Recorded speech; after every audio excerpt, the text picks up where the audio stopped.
Are you an investigative professional? Did you know you can find the best private investigator resources using investigatorstoolbox.com? This resource community was built exclusively for licensed investigators and investigative professionals. You can network directly with members, educate yourself through free webinars and blogs, and even create your own customizable research library. Membership starts for as little as 49 cents a day. Download the Investigator's Toolbox app or visit our webpage at www.investigators-toolbox.com. Are you an investigative professional with an international problem you can't solve? Conflict International has the knowledge and relationships to jump in for you. We compensate investigators for referring cases to our office. Contact us today for details. Conflict International uses insight, intelligence, investigation, risk management, and strategic solutions to solve problems troubling individuals and companies of all kinds, anywhere around the world. Whether you're planning to hire a person to a position of trust, carry out due diligence on a company, trace hidden assets, or require skilled boots on the ground, Conflict International investigators can seamlessly pursue a case across borders, offering a truly global solution. Find out about our extensive range of services at conflictinternational.com. Conflict International, global reach, international knowledge. Welcome to this week's episode of PI Perspectives. We have a 2-for-1 special as we're joined by Michael Tapling and Joseph Hill from Conflict International. Michael's Vice President of U.S. Operations and Joseph is Vice President of Technical Operations for this great multinational company. Conflict has expanded its operations in the United States, and the guys are here to discuss how they can help your needs. So please welcome Mike Tapling, Joe Hill, and your host, Private Investigator Matt Spaier. And welcome everyone to this week's episode of PI Perspectives. This is Matt Spaier, your host. This week we've got something special. We've got 2-for-1. I wanted to have some of the guys over at Conflict International come on and just talk about the dynamics of being an international investigation company and working in the United States. So I am really happy to welcome Mike Tapling and Joseph Hill to the program. How you guys doing? Good. Thank you, Matt. Appreciate it. Thank you for the opportunity to be here. Sure. Awesome, Matt. Thanks for having us on. Yeah, you're welcome. So you guys are based out of North Carolina, right? Correct. Okay. Yeah. So Conflict International, based out of England. They've got offices in Cyprus and anywhere else, or just U.S. and England and Cyprus? Cyprus, Hong Kong. Where's the other one, Mike? New York, obviously, North Carolina. Yeah, and then we're working on California as well. We're in the process of getting licensure and an office open there. That's great. That's great, man. It's so awesome to see you guys at work. I mean, just over the years, getting to know a lot of the players in Conflict. I mean, I'm just so impressed by how everything is run. I think the only deficit is that LaCourte guy. If you get rid of him, I think everything will be okay. He's definitely holding you guys back, in my opinion. Right. Yeah, big time. And I'm talking about Mike LaCourte, who's a good friend of the show, and just an awesome guy. Mike, why don't you tell me a little bit about your background? How did you get into this business? Sure. Yeah. So I've been doing investigations, or been in the investigative world for about 9 to 10 years now. I did it straight out of college, but primarily what my focus was on was workman's comp and liability. So that's usually where most PIs start. I wouldn't say it's the easiest, but it almost is, especially comparatively speaking to international surveillance or international investigations. Right. So I did that for quite a few years, then got into law enforcement, was a probation and parole officer for a couple years, and then got back into the investigative industry here at Conflict, which is international, as you know, and is more than just work comp and liability cases. The plethora of inquiries and requests that we get are just incredible, and no 2 days are ever the same. Yeah, and we're going to talk later about some of the neat stuff you guys are doing, and some certifications and things that you've come from. How about you, Joe? What's your background? Pretty much kind of the same as Mike's almost, minus the law enforcement aspect. Started out of college doing the same PI, the insurance and work comp grind. Actually, that's where I met Michael. Him and I have known each other for about a decade now. Right. Worked with him, then got out of the business for a couple of years, was doing some other things, working with my father, and then got back into the business doing the same thing and moved along over here to Conflict. And now I'm kind of transitioning more towards the digital aspects. I'm a certified digital forensics examiner. And Oh, great. continue on with the live investigations on the ground as well as here in the office. Yeah, I mean, those digital forensics, especially when it comes to like cell phones and things like that, there's such a market for it. Mm-hmm. And, just understanding how to do it is get you really ahead of the game. You never know when you're going to need that stuff. I know every now and then when I do come across that type of work, and then I'll bring in one of my experts to go and do it. Some guys I know that specifically do it. So it's great that you guys are able to potentially keep that stuff in house and do it that way. It's so interesting that you guys have started off doing the workers' comp and going that route. And I think so many people in this industry do start that way because it's the biggest need, right? And it's almost like the folks that get the work, the companies, the insurance companies or whatever, like they purposefully hire new people. And when it comes down to is it's a good way to train somebody how to do it and how to understand, do you really want this life? Do you want to do this stuff? And B, I think price point, because guys will take whatever they can just to get a little 100% experience. It's so funny because I always get calls from workers' comp, insurance companies or whatever, where they're looking to source that work in New York, right? In New York City. And they'll call me up and say, hey, I have this thing and we're looking in the next day or two to do it. Oh, and by the way, I can only pay like X amount of dollars. And I'm like, it's New York. You understand that, right? Yeah. I mean, let's be real. The work comp world is all very much so like that, whether you're an adjuster, an analyst, a risk manager, they're very tight on their budget. But what confuses me, Matt, not to go a little bit off topic, but if you've got a $1.5 million claim and you're going to spend, say, $5,000 on some surveillance and some background checks to save you, why wouldn't you? Why would you, close your wallet and only spend $1,000 for a day of surveillance? You're not getting pattern of life and a social media check. You're not helping your case or your claim at all. So I think what it comes down to, and this is, philosophical arguments and all that, we can probably talk for a few hours on this stuff.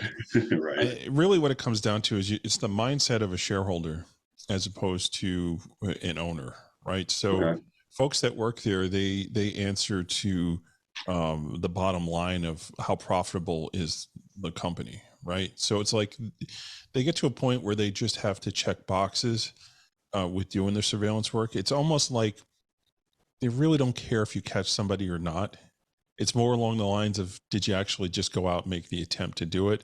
Right. And can we cross that box off? And I guess the short answer is there's math behind it, right? So there's a formula as to how much is the tolerance for spending money on these particular cases before they either pay out a claim or B, deny it and say, okay, we're going to roll the dice and litigate it. And, and I'm speaking on experience of just being in the room with conversations with some of these adjusters, because I don't really do defense work. I don't do this kind of stuff. Gotcha. But I have had the opportunity to do a little bit of it, and it kind of turned me off being in the room for those conversations, hearing how these guys are talking, because, I like to think I work on the light side, the good side, right? Yeah. I'm working for injured people and things like that. And I think you brought up a good point. You got a $1.5 million claim or whatever. The insurance is there, liabilities in there, like, why are we even doing this? Why are we having this conversation? Right. So it's super interesting. And again, it's a philosophical thing. And these are just my opinions. There's probably people yelling at the radio right now. Oh, this is crap. He doesn't know what the hell he's talking about. But that's me. But the point of the matter is, it's a good way for folks like you guys to get in this business, to cut your teeth and really understand and have an eye on what are you doing? Because I think a lot of guys that start off that way go two routes, right? So they're either going to business for themselves, or they move on to a much bigger organization that does other things, and they start seeing the different things that are available within the industry. Well, actually, man, I'd toss out a third option on that one and say, they just don't make it.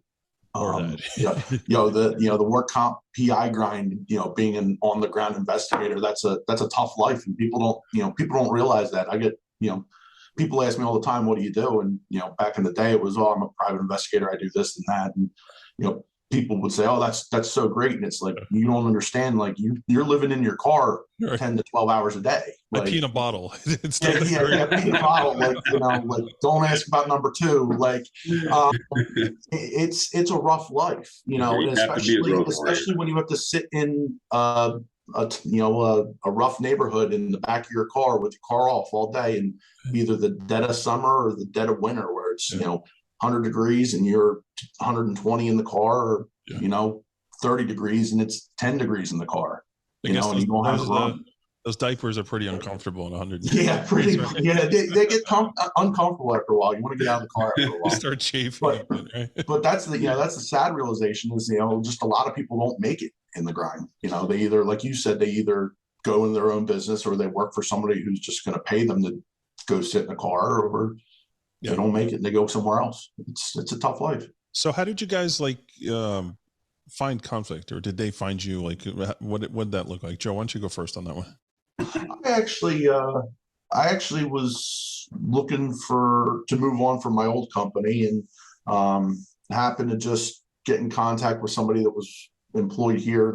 They contacted me asking me about a licensing question up in Pennsylvania, because that's where I'm originally from.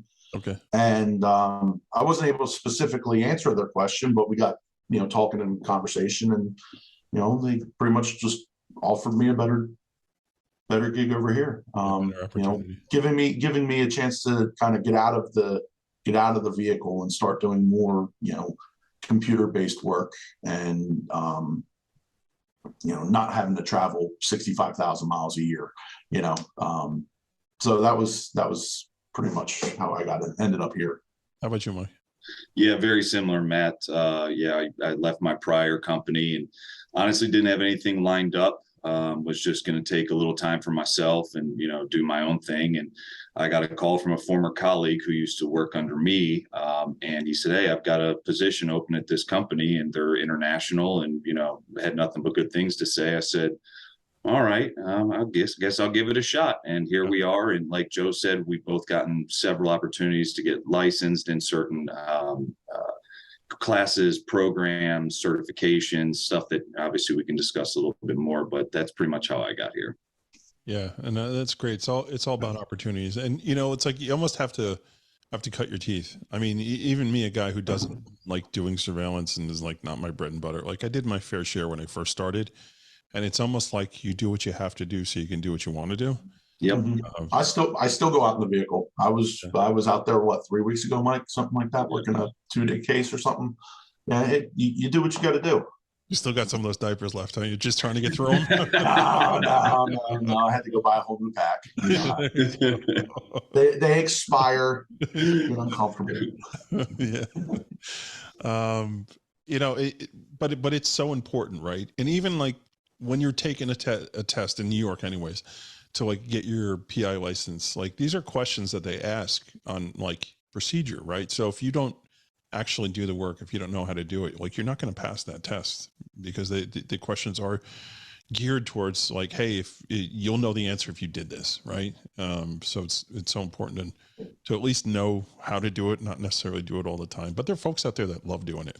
I mean, yeah, I can read off some names of folks that are really good at it too, which is awesome to know these people when you get those telephone calls, which kind of conflict has that network as well, right? So you guys, international, covering all of the US as well, right? So when those calls come in, hey, I need something over here or over there, you guys have a pretty good network of folks that you use to handle local assignments, right? Yeah, I mean, whether it's local or international, and I know I've said this once and I'll say it 1,000 times again, but it's so important for everyone to understand that the reason that conflict is so different is because of not just solely because of the international reach, but because of the time zone difference. Some people don't think of that. Yeah. So we get a rush assignment that comes in at 5:30 on a Tuesday. Okay, we're not, running around like chickens with our heads cut off. We're able to send it over to either a colleague here domestically who's in a different time zone or over to the UK. And we wake up the next morning, we may not have an answer, or we may, but at least we'll be in the right direction to get back to our client and their immediate request, whatever that may be. Yeah. Yeah. It's almost like, okay, which team are we going to have working on this, or at least start on this and then do the handoff? Yep. Because there's a lot of pre-investigative work that needs to go in. When you get those assignments, like the building's on fire, like your client doesn't care. Right. Like, I need this, I need it by tomorrow. I don't care if this team works on it or that team works on it. I just need results. I need to get it done. And one of the reasons that I love Mike so much, and I every chance I get to hang out with him, when I can, wipe away the tears from the intense ribbing that I get from, hanging out with him. Yeah. All joking aside, like the business model and, hey, what does your day look like? How did you build this amazing network of investigators and all that? I mean, this is resource, and it's why it's so important in our industry to find a mentor, and I joke that Mike's a mentor because we're about the same age, which is depressing because he's got this huge empire and I got a stupid podcast. Give yourself some credit, man. Yeah, no, I'm joking. But just finding mentors and folks that you can bounce things off of. Kelly Riddle's another guy. I know you guys know Kelly. Yeah. That when you get to those points in your career, you lean in onto those experts and see how they're doing things. And it's also important to realize, as a solo practitioner or smaller investigation company, when you have those international assignments, those things that come in, like, these are your guys right here. You should never say no to that work. Say, okay, I'm going to talk to my team and get back to you. Mm-hmm. And, the next phone call should be to conflict, or an email. Say, hey, Mike, my client, is looking for this to be done in Ecuador. Can you handle this for me? Or I need to find this doctor in Germany who, he's got things going on here in the United States and he ran away to Germany. He's hiding in Berlin somewhere. Can you guys help us? So just understanding that as investigators, like, never say no to work, because, those resources are out there that you can find something. Now, you may run it up to conflict and they say, hey, no, we're not doing that or can't do it. And then you go back and say, okay, I checked with my team and it's not something we can handle. But initially, don't turn the work away.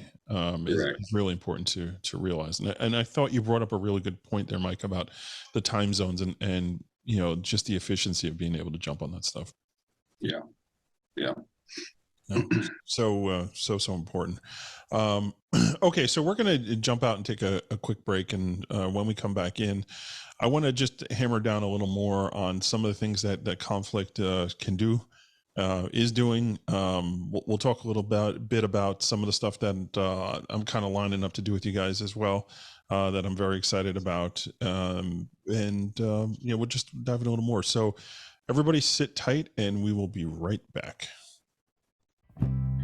You guys have been hearing for a long time about how much I love Crosstracks, but now you're going to hear from somebody else. So we got George Gerges here. George is a member and a user of Crosstracks. George, tell me real quickly what you love about Crosstracks. The simplicity of using it and the ability to customize everything that you could do with Crosstracks is awesome. It actually allowed me to take the way that I do my business and implement it into their system.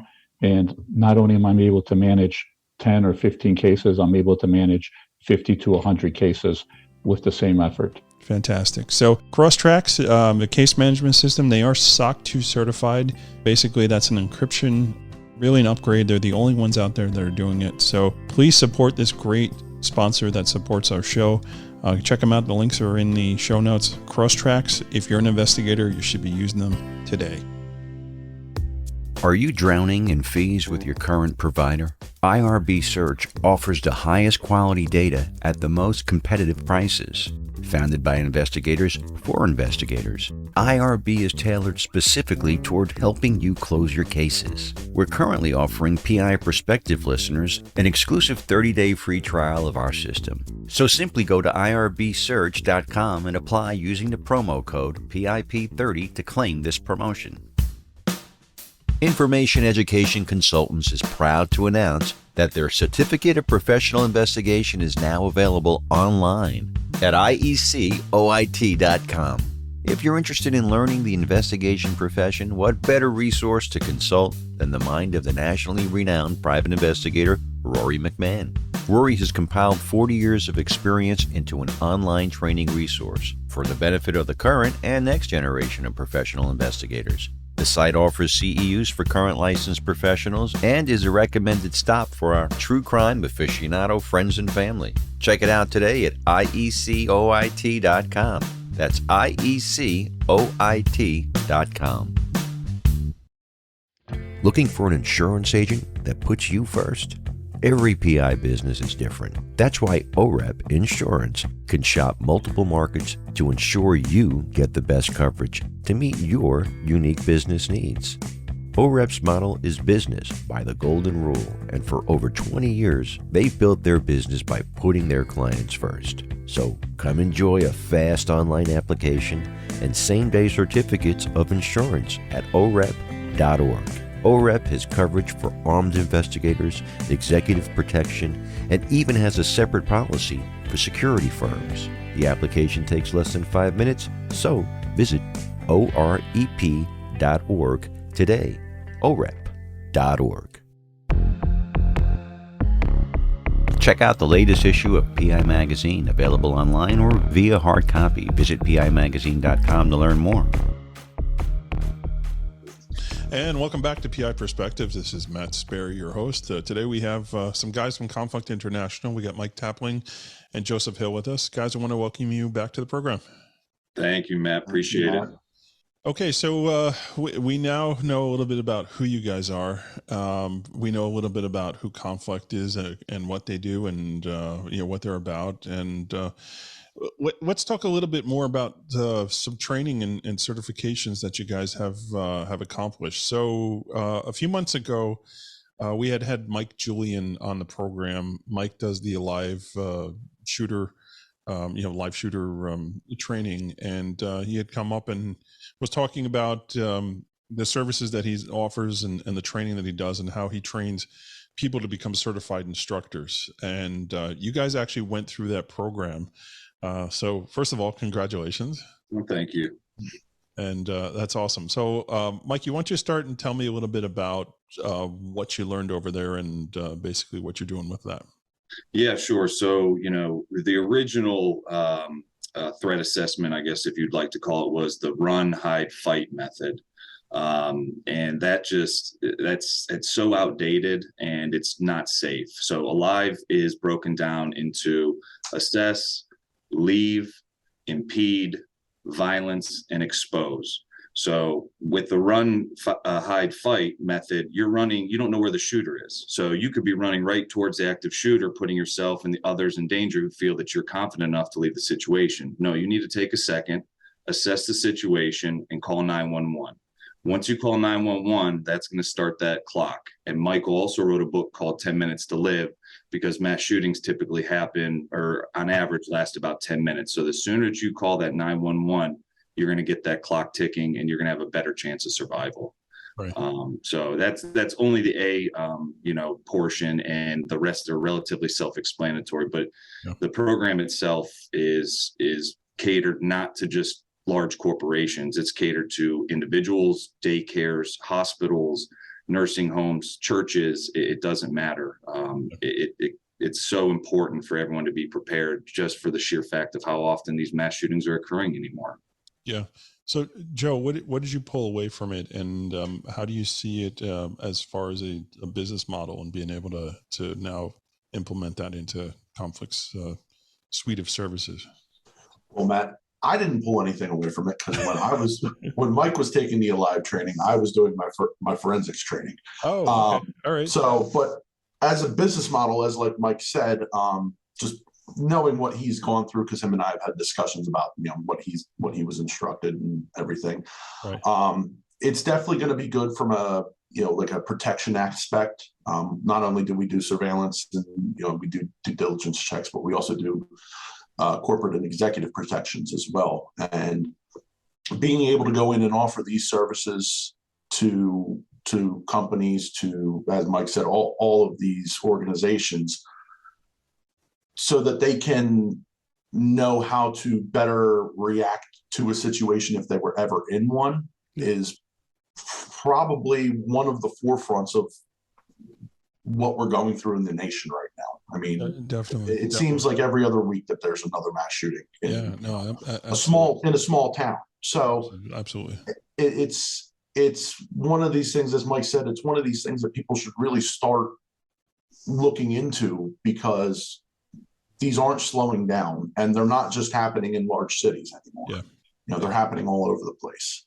Yeah, I'm sorry, dude. I thought you had taken the program too. Oh, no, that's okay. Yeah, we have a little bit different aspects here. So that's cool. Yeah, no, I'm probably going to be getting through the Alive course myself here soon. It's just I was working on something else while Mike. Oh, and that's good. So let's tap in on that, because that's a good point, right? So it's a suite of services, a blanket of different things that are available, and having almost like an expert in each area is something that's key, right? I'd mentioned before that I have the need for cell phone forensics, here and there, nothing that's on a very regular basis, but that's just because my business model is personal injury cases. What do you really need that for? It does come in from time to time, but nothing on a regular basis. But when you start talking about due diligence, espionage, wrongful termination, meteor type stuff, or just different type of investigative work, that's where you see those, right? Trade secrets, right? You see the where that domain knowledge becomes important, right? And having somebody at your disposal on that in-house, I think is really key. So it's like showing up to these business meetings and saying, okay, when we say we're full service, we're really full service, and here's our team here, and here's our team there, and this is the our expert in doing this and doing that. I mean, that's smart marketing right there, right? Yeah, I mean, and to piggyback off that as well, Matt, and I'm going to kick it back to Joe in a second. On top of the active shooter survival training that we provide, we also provide PSAs, physical security assessments. Right. And a lot of these companies and schools don't know if they know it or not. If you have this training come in, you can get a tax break, you can get a cut on your insurance. There's a lot of other benefits just outside of wanting to stay alive. Right. That it's very important. But going along that, something else that we've been in discussion with is pen testing, which is penetration testing. And I'll let Joe speak to that a little bit more. This is just something that's kind of in the works, but I'll let Joe speak to that. Yeah, so more of our UK counterparts are working on that more than I've been involved with. But from what I've been told, they have a kind of like a self-service penetration testing platform. I'm not too up on the details with it, but apparently it just kind of does it all remotely through AI. Don't quote me on that. I'm not sure how it exactly works. I haven't really discussed. So folks who don't understand what pen testing is, basically you're setting up scenarios where you're testing, and looking for security breaches. Mm-hmm. Right. So you're creating scenarios that, okay, this happened. What, how are we going to react to this? How is this going to be handled? And you go through with these different scenarios, and you work through and you see where your weaknesses are. Mm-hmm. And a lot of them are, I was going to say, a lot of them are on network infrastructures anymore these days. Right. With, right. So all of the confidential information that larger corporations are getting hacked by the ransomware groups and having their files locked and demanding millions of dollars in Bitcoin to have them either released or anything like that. It's it's a tough environment. It's tough. It just happened to a law firm I do business with, they had to shut down for like 2 weeks. It happened to the Colonial Pipeline here in North Carolina almost 2 years ago, I think it was. It shut them down for about almost a month. Yeah, it's crazy. So and they were recovering that for a long time.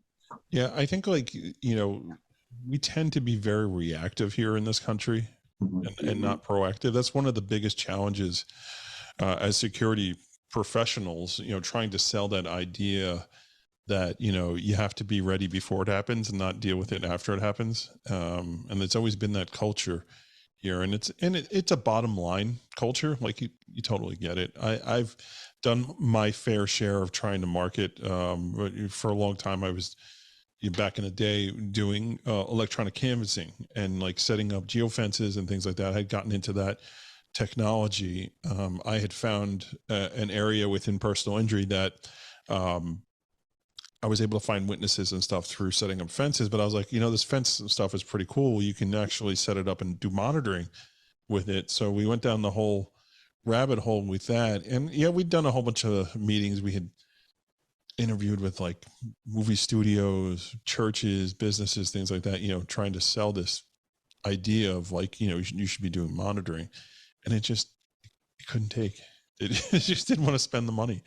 They're like, we would rather deal with it later on. I remember having conversations with HR executives going, oh, that's too intrusive. We don't want to monitor and screen our employees for this stuff. We'd rather just deal with the nonsense if it happens. And it's like, okay, all right, if you say so, but it's going to be damaging. It's probably going to cost you your job, by the way. Yeah, a little bit. The internal security guy is usually the first one to go when something happens. It'll be cut loose real quick. Yeah. But it comes down to, failing to prepare is preparing to fail. It's not going to happen, or it may not happen, but wouldn't you rather be prepared in case it does, both financially, insurance-wise, safety, just in general? I mean, have something set up. Sounds like you read that on a fortune cookie. I did actually. I had Chinese for supper last night. There you go. Those lucky numbers on the lot. You're like, I'm gonna get this one. I'm gonna keep this one. It's now mine. It's out there in the ether for everybody, Mike. Right. It's yours now. So, no, it's so true, and just being able to do that. I think it's one of the biggest challenges. All the security professionals that I talk to, and that's the thing about working for a big international company like you guys do. You are seeing different verticals and different sectors where you're able to offer assistance, and the whole idea of being in America yet working for a company that's based in another country, and having the reach all around the world, I think is really neat. Mike, what would you say? I've always heard, but I'm not 100% sure on this. Would you say like a lot of these multinational companies that are in other countries, obviously, they have a lot of business interests here in the United States, right? Yeah, I'd say their biggest business interest is the ability to incorporate a business in the state of Delaware and have the lowest amount of taxes and have to file the least amount of information. So it makes it very difficult to do any investigations with that regard. Yeah. But yes, there's no reason for them not to have a desire to open up a company or just having property in general here in the States. Yeah, and fortunately, it does open the window for research, right, to be done here, and we have less restrictions in the GDPR overseas. I know I was recently overseas, and I made the mistake of trying to use one of my data searches, not even realizing, not even thinking about it, and I logged in to do research, and I immediately got blocked. The account was suspended, and they're like, yeah, you're not supposed to use this overseas. And I was like, oops. Oh, wow. Yeah. Okay. Yeah. And rightfully so. That's the policy. I just didn't right. violated it. So I got a little, don't do that again talking to, and and you won't do that again, will you? No, now I know. I did know, but I wasn't thinking, as I was like, my thought was, okay, well, I'm researching a company, here in the States. So there's no problem. But the problem was I wasn't in the States when I was doing that. So, and you don't put, you don't put two and two together. I got a little talking to. A little slap on the wrist. Yeah, it's all good. It's all good. So one of the things I teased it earlier that I'm kind of working on with you guys, and I think it's really, really neat. And I've been dealing with Roger in your office, whose son, by the way, did like an amazing documentary. I don't know if you guys saw that. With Nat. Right, with the Land Rover. Yeah. So one of the things that we're doing is social media monitoring, right? Which is you guys have a proprietary software that you've designed to do this stuff, again using AI and things like that. And it's turbocharged. It's not just like your regular, hey, we're going to run this monitoring. There's a lot more to it. So the idea that we were floating around here in New York, and it seems to have taken on a bit, is you have these attorneys that have personal injury cases, and their own clients, go online and post stupid things, and they affect the value of the case. And being able to create a product that basically monitors and watches them, and they're aware that it's going, they sign off on it. It's nothing that's done secretly. It's like, hey, you're going to sign this piece of paper that you understand that during the life of your case, we're going to, from time to time, we're going to take a look at things. And I'm excited that we're doing that. And that's just another example of a different vertical within conflict that we're doing here. So I'm really excited to get that off the ground. Yeah, we had a really good conversation with Roger last week, actually, about the SMCs, the social media checks, and also intermingling the term reputation defender with regard to, like you said, your own client can shoot themselves in their foot sometimes, and you want to avoid that. But it also could be for someone who's applying for a new position at a C-level position, right? And he's like, okay, I might have posted something 10, 15 years ago. I bet there's other companies out there that have CMS systems or SMC systems that are going to find that. So why not go in there, put in your information for whatever you want searched in the top social media platforms. You get your report, and it tells you right where it's at, and you can go in there and delete it right away before you go in for that interview or you put that application in. So it's not only to protect your client, but to protect yourself for any kind of future endeavors. And sometimes it's not even a matter of deleting it, because it can be found, right? So it's more like damage control, right? Just understanding, how to deal with it, or understanding what's out there, and then figuring out a way to soften the blow, right? It's always better to talk about it than to have somebody find it and bring it up. Right. So. Well, and there's also some things that you need to determine what is actually, there's different sections. There's a profanity section, a toxic section, a nudity section. You could post a meme or a photo at the beach and it could pop for nudity, but you're at the beach. So you also have to take into consideration everything that pops isn't necessarily negative. So you do have to put that little extra effort in. Oh, there definitely needs to be human eyes on that, right? Yeah. It's never going to be 100% AI. There's AI assist for sure. But at the end of the day, there's always context of it, right? And it's not so much with imagery. It's also with the context of language, like what is the context of the conversation that's happened, hey, those things are banging, it could be like, okay, gunfire, no. Yeah. No, you're completely correct. I mean, you have to put the human eye and the human element to it. Otherwise things will get slipped through the cracks and someone could lose a position or, whatever the case may be over something that was taken out of context. Yeah.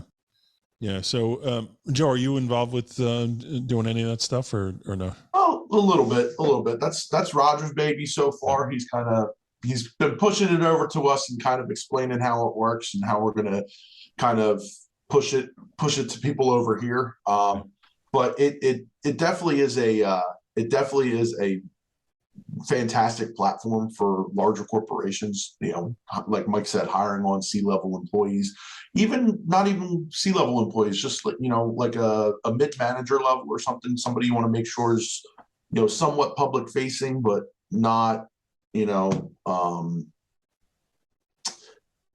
I'm losing my train of thought here. But just, you know, just to make sure, like Mike said, make sure that you've got nothing perverse or, you know, It's damage disturbing or, you know, just something wrong on your social media. I mean, Yeah. because It's you all know, about we've all had it in the past. I've located claimants, you know, in the past on surveillance on the ground by looking at their wife's social media page because she posts everything all the time, whereas he might not post anything. You know, yeah. No, so, it's always there, and it's a slippery slope, right? You gotta yeah, make sure and people forget what they post all the time. You know, Facebook does the memories thing now, and it brings back stuff from 10 years ago. I'm like, wow, I posted that, like delete. like like I said that, delete. like I must no, have been like delirious sitting there in surveillance 120 degrees. yeah, and it's like it's Why did I you say know, that? so He was getting sepsis from his underwear. There you go. Yeah, right. But I mean, it's good for companies, you know, to be able to have that optional due diligence aspect to see, you know, because you can look at a person's criminal history, you can look at, you know, pretty much everything that a normal background check or pre-employment or a post-employment background check covers. You could look at all that and think that you're getting a grade A candidate, but they could secretly be a neo-Nazi and part of like some fascist groups on Facebook or something like that. You don't know. You don't know. nightmares. Yeah. And it's a nice way to kind of help figure out who you're either hiring or who you're already working with. Right. So, and it's so important to like character and being able to get a sense of who somebody is and what their interests are and all that, because when it comes to pre-employment screening and things like that, especially in New York, it's really stringent. I mean, there's certain things you can't ask, like you can't deny somebody employment if they have a criminal history, you know, this and that. You can't ask them now. You can't even ask somebody's salary or how much money do you make. You can't do it anymore, you know? So it's like, as your hands are being tied here and you still want to get a sense, like, is this the right person for this particular position? You know, having these other tools and things that are still on the table for now anyways, you know, it's important to be able to look at that and get a sense. And, you know, they do it also with juror selection, right? So there are guys out there that do that. Mike Morelli's somebody that I've used.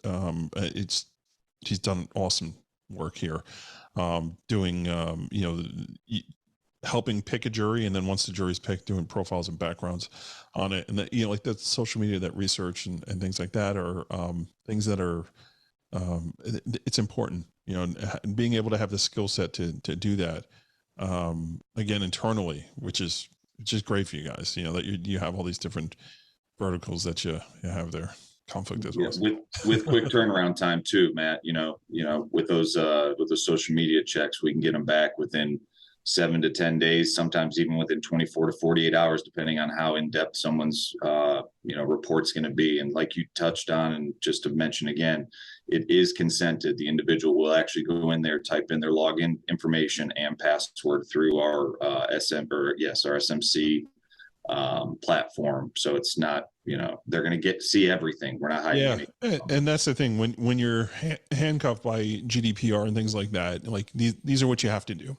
Mm-hmm. This is your go around, right? You know, the law says someone has to be aware that you're doing the search, or they're entitled to whatever research that you're doing. They're entitled to see it. They can opt in or opt out of it. This is basically their opt in, right? Right. For doing it. And it's, you know, par for the course.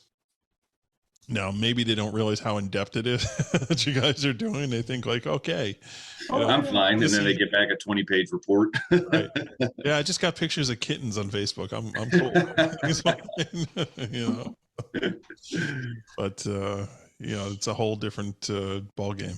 And I've seen some horror stories, man. I've seen guys that were like pastors, and then you go and you look in their past, and they're like neo-Nazis, right? So it's nothing ever surprises us anymore, honestly. No. Yeah, it's we've crazy. seen it all. So on that note, I think we're going to wind down here. Guys, I really appreciate you coming on and just talking it up and just shooting the breeze here about what your day looks like and you know, what conflict does. And I really encourage folks, I know I said it before, but I'm going to say it again because I do it myself here. when you have those international cases, when you have those really tough due diligence cases that come across, something that's like not in your pay grade, don't say no. Just say, okay, I'm going to reach out to some of my resources and get back to you. And, reach out to guys like Mike or guys like Joe and see if it's something that, they can handle for you, and just, work it out, get it done, and have a happy client. And, you've got somebody who's trusted, who's, is going to do a good job and all that. So, how do folks get a hold of you? Mike, why don't you go first? So either directly in my email, m.tapling, Tapling at conflictinternational.com, or on my work line at 336-230-5102. All right. We'll have some info in the show notes as well. How about you, Joe? It's J.Hill, Hill, also at conflictinternational.com. And my work cell is 336-509-1820. Yeah. And the one thing we didn't even touch in on is the TSCM stuff too, like the debugging. I know you guys do that also, and it's part of the protocol on that too. What don't you guys do? That's a short list, honestly. I think that list is shorter than the other one. Yeah. And one of the things Mike says is international reach, but local knowledge or something to that effect. I'm probably butchering it, but it's so true, and it's really awesome that you have the ability to do it. And what's so great is that Conflict does work with other investigators. There are referral agreements and things that you can do where you can, you're passing along the buck, but it's a referral as well, and you can see compensation out of it too, which is important to remember. So you're also broadening your network as well. So yes. Yep. So guys, thank you so much for checking in, and thank you everyone for checking out this episode, and we'll catch everybody next week on the next episode. Take care. Awesome. Thanks, Matt. Appreciate it. Yeah. Thanks for having us, Matt. Take care. Thanks to Michael and Joseph for coming on to discuss how Conflict International operates in the U.S. If you have any international work, you should consider partnering up with them. A special thanks also goes to Crosstracks, Conflict International, of course, IRB, Investigation Education Consultants, and OREP for sponsoring our show. So please support our great supporters. Have you thought about joining Investigators Toolbox yet? Now's the time to get on board and join the fastest growing digital community for investigative professionals like you. Use code PIP201836 and save 10%. If you have a question or a comment about the show, email Matt at matthews@satellitepi.com. You can also find him on LinkedIn, Instagram, and Facebook. We want your feedback to bring you the best shows possible, and we'll be back next week with a new show. So make sure you tune in and stay safe out there.